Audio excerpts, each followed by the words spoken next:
سورہ مریم کا تیسرا رکن اور 16ویں پارے کا چھٹا رکن۔ وَاذْكُرْ فِي الْكِتَابِ ابراہیم، اور اے محبوب کتاب میں ابراہیم کو بھی یاد کیجیے۔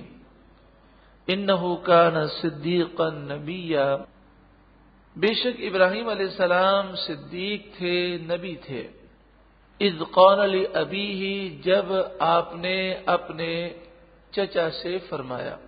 لفظ ابن چچا، تایا، دادا، پردادا، والد سب کے لیے استعمال ہوتا ہے، لیکن عربی میں والدن یہ صرف اور صرف باپ کے لیے استعمال ہوتا ہے، سگے باپ کے لیے، لیکن لفظ ابن یہ سب کے لیے استعمال ہوتا ہے۔ اور صحیح تحقیق یہ ہے کہ حضرت ابراہیم علیہ السلام کے والد مومن تھے، آپ کا چچا آزر جو تھا وہ مشرک تھا۔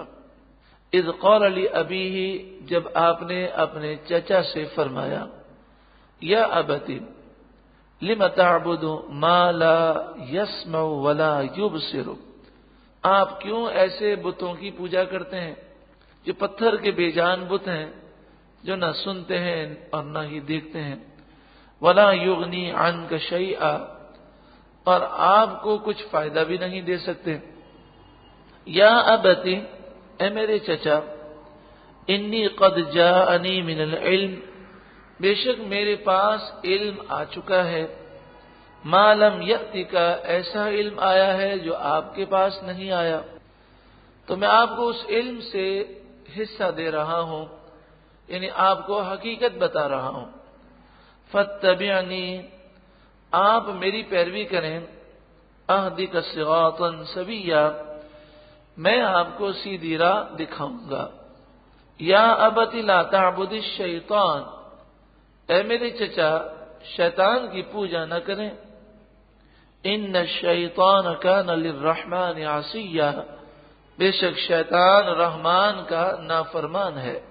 یا ابتی، اے میرے چچا، انی اخاف ان یمسک عذاب من الرحمن، یہاں پر سوال یہ ہے کہ چچا کے لیے لفظ امن بھی آتا ہے، جو چچا کے لیے سری لفظ ہے، تو حضرت ابراہیم علیہ والسلام نے لفظ یا امی کیوں استعمال نہیں کیا، اے میرے چچا، بلکہ آپ نے کہا یا ابتی، ایسا کیوں کہا؟ تو فرمایا یہ لفظ یا ابتی میں محبت کا انداز زیادہ ہے۔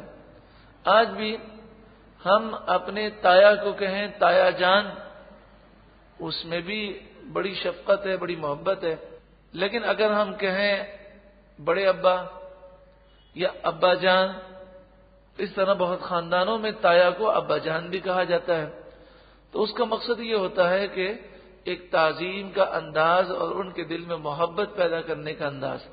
تو چونکہ ابراہیم علیہ والسلام نصیحت فرما رکھے تھے، اور کسی کو اگر نصیحت کریں تو ضروری یہ ہے کہ نصیحت کرنے کا انداز ایسا ہو کہ سامنے والا یہ سمجھے کہ یہ ہمدردی کر رہا ہے، تو آپ نے اپنی ہمدردیاں دکھانے کے لیے اور انہیں سمجھانے کے لیے آپ نے جگہ جگہ یا ابتی فرمایا۔ یا ابتی انی اخاف ان یمسک عذاب من الرحمن، اے میرے چچا مجھے ڈر لگتا ہے کہ کہیں رحمان کا عذاب آپ کو پکڑ لے، یعنی یہ میں نصیحتیں آپ کی محبت میں کر رہا ہوں، آپ کی مجھے کوئی دشمنی نہیں ہے۔ فتکون للشیطان ولیا، تو آپ کا حال یہ ہوگا کہ آپ پھر شیطان کے دوست بن جائیں گے، وہ بھی جہنم میں جائے گا، آپ بھی جہنم میں جائیں گے۔ ہمیں بھی چاہیے کہ جب ہم کسی کو نصیحت کریں تو اس بات کا خیال رکھیں کہ سامنے والا یہ نہ سمجھے کہ یہ مجھے بے عزت کرنے کے لیے آیا ہے، بلکہ انداز ایسا ہو کہ اس کے اوپر یہ تاثر قائم ہو کہ یہ مجھ سے محبت کرتا ہے، مجھے اللہ کے عذاب سے بچانا چاہتا ہے۔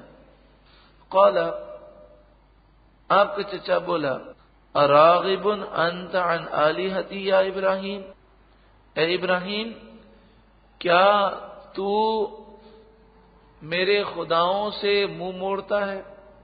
لئن لم تنتہی لأرجمنک، اگر تو باز نہ آیا تو میں تجھے پتھر مار مار کر ہلاک کر دوں گا۔ وَاهْجُرْنِي مَلِيًّا، اور تو یہاں سے چلا جا اور مجھ سے بہت لمبے عرصے کے لیے دور ہو جا، ورنہ میں تجھے ہلاک کر دوں گا۔ قال السلام علیک، آپ نے کہا تجھے سلام ہے۔ یہ السلام علیکم والا سلام نہیں ہے، سلام علیک کے معنی یہ ہے کہ اب میرا تجھ سے کوئی تعلق نہیں ہے۔ جیسے لوگ کہتے ہیں نا جی ہمارے تو دور سے سلام بھی نہیں ہے، یہ دور سے سلام ہے۔ سأستغفر لک ربی، ان قریب میں تیرے لیے اپنے رب سے مغفرت کا سوال کروں گا، جب تک میرا رب مجھے منع نہیں فرمائے گا۔ یعنی گویا کہ آپ نے اتنا سخت جواب سننے کے بعد بھی کتنا پیارا جواب دیا۔ یعنی مبلغ کو، دین کا کام کرنے والے کو غصے پر کنٹرول کرنا ہے اور اپنی ذات کے لیے غصہ نہیں کرنا۔ تو آپ نے بڑے ہمدردانہ لہجے میں کہا کہ آپ اگر میری بات نہیں مانتے پھر بھی میں رب کی بارگاہ میں آپ کی مغفرت کا سوال کروں گا۔ انہ کان بی حفیہ، بے شک میرا رب مجھ پر مہربان ہے۔ وَأَعْتَزِلُكُمْ، یہاں پر یہ مسئلہ یاد رہے کہ حضرت ابراہیم علیہ السلام نے چونکہ وعدہ کر لیا تھا تو اللہ نے آپ کو اجازت دی اور آپ نے اپنے چچا کے لیے مغفرت کا سوال کیا، پھر آپ کو منع کر دیا گیا، پھر آپ نے زندگی میں کبھی بھی اس کے لیے مغفرت کا سوال نہیں کیا۔ اور یہ اصول یاد رکھیں کہ کسی کافر اور مشرک کے لیے مغفرت کا سوال کرنے کی اجازت نہیں، صرف ابراہیم علیہ السلام کو اجازت دی گئی تھی۔ جس طرح نبی اکرم صلی اللہ علیہ وآلہ وسلم نے عبداللہ بن ابی کی نماز جنازہ پڑھائی تو آپ کو اجازت تھی، جب آپ یہ نماز جنازہ پڑھا چکے تو پھر یہ حکم نازل ہوا کہ اب آئندہ کسی منافق کی نماز جنازہ مت پڑھائیے گا، آئندہ کسی منافق کی قبر پر بھی کھڑے مت ہوئیے گا۔ ارشاد فرمایا وَأَعْتَزِلُكُمْ وَمَا تَدْعُونَ مِن دُونِ اللَّهِ، میں تم سے بھی کنارہ اختیار کرتا ہوں اور جن بتوں کو تم پوجتے ہو ان سے بھی میں دور ہوتا ہوں۔ وَأَدْعُو رَبِّي، اور میں اپنے رب کی عبادت کرتا ہوں، میں اسی کی عبادت کروں گا۔ عسى ألا أكون بدعاء ربي شقيا، قریب ہے کہ میں اپنے رب کی عبادت سے بدبخت نہ ہوں گا، یعنی عبادت کی برکتیں ضرور پاؤں گا اور میرا رب میری بندگی کو ضرور قبول کرے گا۔ فلما اعتزلهم وما يعبدون من دون الله، پھر جب حضرت ابراہیم علیہ السلام ان مشرکوں سے دور ہو گئے اور ان جھوٹے خداؤں سے دور ہو کر آپ نے ہجرت کر لی اور عراق سے آپ شام آ گئے، وَهَبْنَا لَهُ اسحاق وَيَعْقُوبَ، اور ہم نے انہیں اسحاق اور یعقوب عطا کیے۔ اسحاق حضرت ابراہیم علیہ السلام کے بیٹے ہیں اور یعقوب علیہ السلام حضرت اسحاق کے بیٹے ہیں، یعنی یعقوب علیہ السلام ابراہیم علیہ السلام کے پوتے ہیں۔ وَكُلًّا جَعَلْنَا نَبِيًّا، اور ہم نے ان تمام کو نبی بنایا۔ وَوَهَبْنَا لَهُم مِّن رَحْمَتِنَا، اور ہم نے انہیں اپنی رحمت عطا کی۔